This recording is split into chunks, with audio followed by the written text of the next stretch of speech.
مرزا غالب نام تو سنا ہی ہوگا۔ جی ہاں، آج ہم بات کریں گے مرزا غالب کے بارے میں اور ان کی زندگی کے کچھ حالات کے اوپر روشنی ڈالیں گے۔ مرزا غالب اردو کے بہت ہی مشہور شاعر ہیں۔ کیا آپ کو معلوم کہ ان کے جوانی کے دور میں لوگ مرزا غالب کے شعر و شاعری کو اتنا پسند نہیں فرماتے تھے۔ مرزا غالب دور اندیش تھے، وہ پہلے سے ہی دور کا سوچ لیتے تھے، اور انہوں نے اپنے کلام لکھتے وقت یہ کہا تھا کہ تم لوگ تو نہیں سمجھو گے، مگر آج سے 100 سال کے بعد آنے والے لوگ اس کلام کو ضرور سمجھیں گے۔ اور ہوا بھی یہی۔ 100 سال کے بعد سرکاری اور غیر سرکاری سطح پر لوگ مرزا غالب کے اشعار کو سیکھنے لگے، سمجھنے لگے، اور انہوں نے بہت ہی قبول کیا اس شعر کو اور ان کی غزلوں کو۔ اور سن 1969 میں حکیم عبد المجید نے غالب کی مزار کے بعد غالب اکیڈمی بھی بنائی مرزا غالب کی یاد میں۔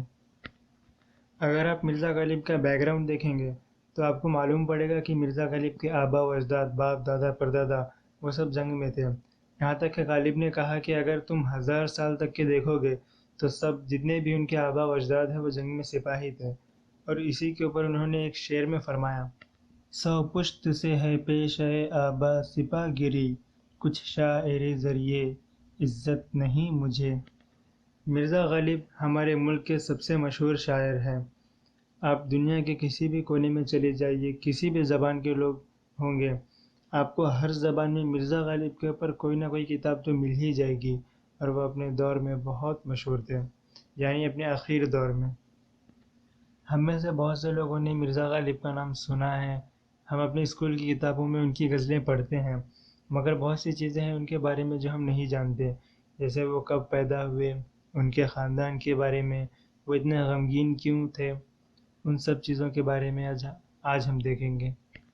سب سے پہلے ان کی پیدائش کے بارے میں بہت سے اختلافات ہیں، مگر بہت سے لوگوں کی رائے ہے اس مطابق ان کی تاریخ پیدائش 27 دسمبر سن 1797 ہے۔ مرزا غالب جب 5 سال کے تھے تب ان کے والد کا انتقال ہو گیا۔ اس کے بعد وہ اپنے چاچا کے یہاں رہنے لگے، اور جب ان کی عمر 9 سال تھی تب ان کے چچا کا بھی انتقال ہو گیا۔ اس کے بعد وہ اپنے نانیال میں چلے گئے۔ وہاں انہوں نے اپنی ابتدائی تعلیم مولوی محمد معظم سے حاصل کی۔ غالب کو فارسی سے کافی لگاؤ تھا۔ مولوی محمد معظم کے پاس تعلیم پا ہی رہے تھے کہ شاعری شروع کر دی۔ جب غالب کی عمر 13 برس تھی تب 9 اگست سن 1810 کو ان کی شادی الہی بخش کی بیٹی امراؤ بیگم سے ہو گئی، اور وہ آگرہ چھوڑ کر دلی چلے گئے۔ دلی میں گلی قاسم جان اور حبش خان کے پھاٹک کے آس پاس کرائے کے مکان میں رہنے لگے۔ غالب نے اپنی زندگی میں کبھی خود کا مکان نہیں خریدا، ہمیشہ کرائے کے مکان میں رہتے تھے، نہ ہی کبھی کوئی مکان بنایا۔ یہاں تک کہ اپنے گھر کی طرح مرزا غالب نے کبھی کوئی کتابیں بھی نہیں خریدی۔ وہاں پر ایک آدمی تھا جس کا کاروبار تھا جو کتابیں کرائے پر دیتا تھا۔ مرزا غالب ہمیشہ اسے کرائے پر کتابیں لیتے، پڑھ لیتے اور لوٹا دیتے تھے۔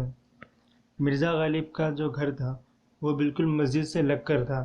اس کے بارے میں مرزا غالب کہتے ہیں: مسجد کے زیر سایہ ایک گھر بنا لیا ہے، یہ بندہ کمینہ ہمسایہ خدا ہے۔ مرزا غالب کے جو سسر تھے الہی بخش، وہ نہ صرف ایک بہت ہی اچھے شاعر تھے بلکہ وہ ایک صوفی بھی تھے، اور مرزا غالب کا ان کے پاس آنا جانا لگا رہتا تھا، یہاں تک کہ انہیں ان کی محفل میں بھی موقع ملنے لگا۔ اور ان کی شاعری اور تصوف کا جو خیال ہے آپ کو ان کے اشعار میں ملے گا۔ جیسے مثال کے طور پر 2 شعر: پہلا تو خدا کے وجود کے لیے: نہ تھا کچھ تو خدا تھا، کچھ نہ ہوتا تو خدا ہوتا، ڈبویا مجھ کو ہونے نے، نہ ہوتا میں تو کیا ہوتا۔ اور تصوف کے بارے میں لکھتے ہیں: یہ مسائل تصوف، یہ تیرا بیان غالب، تجھے ہم ولی سمجھتے جو نباد خوار ہوتا۔ سن 1826 میں مرزا غالب کے سسر الہی بخش کا بھی انتقال ہو گیا، اور مرزا غالب کے جوان بھائی پاگل ہو گئے، اور اسی حال میں ان کا بھی انتقال ہو گیا۔ اس دور میں انگریزوں کی حکومت تھی، اور انگریزی حکومت کی بندھی ہوئی پینشن سے مرزا غالب کا گزارا بہت مشکل ہو گیا تھا۔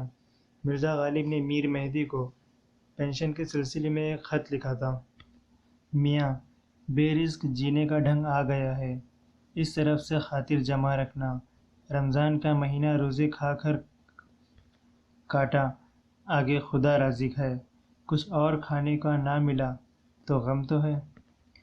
پینشن کے سلسلے میں غالب نے سفر کیا کلکتہ کے لیے، راستے میں لکھنؤ، الہ آباد اور بنارس بھی ٹھہرے۔ الہ آباد میں ان کی طبیعت خراب ہو گئی تھی، بنارس پہنچے پر وہ ٹھیک ہو گئے۔ 2 سال کلکتے میں رہے لیکن کوئی کامیابی نہیں ملی، بلکہ غالب کے کلام پر لوگوں نے اعتراض کیا تھا۔ انہوں نے تنگ آ کر ایک نظم باد مخالف لکھی تھی۔ مرزا غالب ایک باصلاحیت اور خوددار انسان تھے، جن کے بارے میں لوگ آج کہتے ہیں کہ وہ گھمنڈ تھا۔ ہر انسان اپنے عہدے کے مطابق بات کرتا ہے۔ مرزا غالب کا عہدہ ہی اتنا بڑا تھا کہ ان کے بات کرنے کا طریقہ لوگوں کو گھمنڈ لگتا تھا۔ مرزا غالب ویسے ہی تنگی میں جی رہے تھے۔ انہوں نے نوکری کے لیے، ملازمت کے لیے اپیل کی۔ جب وہ انٹرویو دینے کے لیے گئے تو وہاں پر کوئی نہ تھا۔ کچھ دیر کے بعد وہاں کا سیکریٹری آیا اور انہوں نے مرزا غالب سے کہا کہ یہ ملازمت ہے، یہاں پر تمہیں وہ استقبال نہیں ملے گا، نہ ہی وہ عزت ملے گی جو کسی گورنر کے آفس میں ملتی ہے۔ تو مرزا غالب نے ان سے کہا کہ میں نے یہ ملازمت اس لیے چنی تھی کہ میری عزت میں اضافہ ہو، اگر میری عزت کم ہونی ہے تو مجھے یہ جاب نہیں چاہیے۔ یہ کہہ کر انہوں نے وہ نوکری وہیں چھوڑ دی اور واپس آ گئے۔ غالب کی زندگی کا ایک اہم واقعہ یہ بھی ہے کہ شطرنج اور چوسر کھیلتے ہوئے پکڑے گئے تھے اور قید کر لیے گئے تھے۔ 6 مہینے کی سزا ہوئی، 3 مہینے میں رہائی مل گئی اور میاں کالے صاحب کے یہاں رہنے لگے۔ کالے صاحب بہادر شاہ کے شیخ اور مولانا فخر الدین کے پوتے تھے۔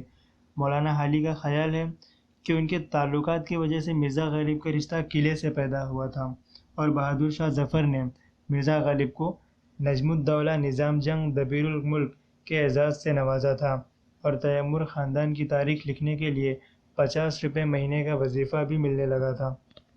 شیخ ابراہیم ذوق کے مرنے کے بعد بہادر شاہ نے مرزا غالب کو اپنا استاد مان لیا تھا، مگر سن 1857 کی غدر سے دلی شہر کا برا حال ہو گیا تھا۔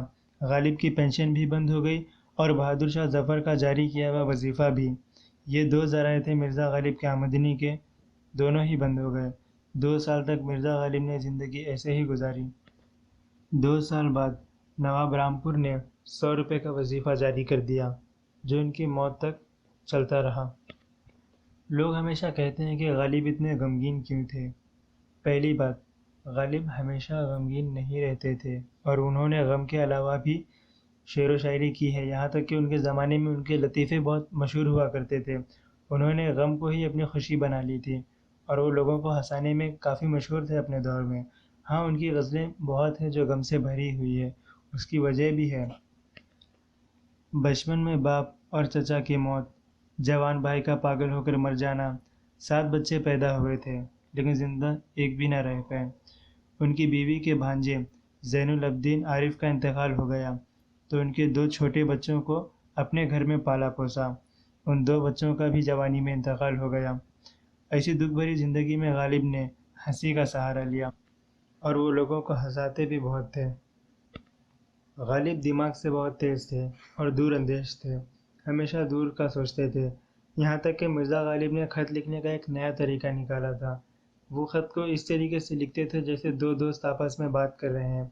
ان کے زمانے میں بہت سے لوگوں نے ان کے شعر کی مخالفت کی، ان کے خلاف جاتے تھے، مگر غالب کو پتہ تھا کہ ایک نہ ایک دن تو یہ شعر لوگوں کو ضرور سمجھ میں آئیں گے، اور دیکھو آج ان کے شعر پہ ہر کوئی مر مٹنے کو تیار۔ یہ تھی مرزا غالب کی کچھ بنیادی معلومات۔ اگلے ویڈیو میں ہم ان کے کچھ مشہور اشعار کو پڑھیں گے۔ اور ہاں، اگر آپ ایک شاعر بننا چاہتے ہیں اور آپ کے من میں ہے کہ غالب شرابی تھا، یہ تھا، وہ تھا، آپ غالب کے شعر کو پڑھیے۔ دیوان غالب بہت زیادہ مہنگی نہیں آتی، 250 روپے کی کہیں بھی مل جائے گی، کسی بھی اردو مارکیٹ میں چلی جائیے، آپ اس کو پڑھیے۔ مرزا غالب نے اپنے شراب پینے کو کبھی بڑھاوا نہیں دیا اور نہ ہی کبھی کہا کہ یہ کوئی اچھا عمل ہے، بلکہ وہ ہمیشہ خود کو کوستے تھے، خود پر مذاق بناتے تھے اور ہمیشہ یہ بات کا اقرار کرتے تھے کہ جو وہ کر رہے ہیں وہ غلط ہے۔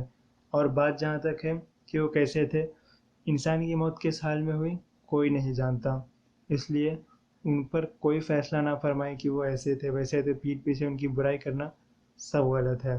کون جانے کہ ان کا کون سا شعر خدا کو کب پسند آ جائے اور ان کے لیے جنت کے فیصلے ہو جائیں، اور ہم بس ان کی غیبت کرتے کرتے جہنم میں نہ چلے جائیں۔ اللہ کے لیے غالب پر انگلیاں مت اٹھائیے۔ آج کے لیے بس اتنا ہی۔ اگلی ویڈیو میں ہم مرزا غالب کے کچھ مشہور اشعار پڑھیں گے۔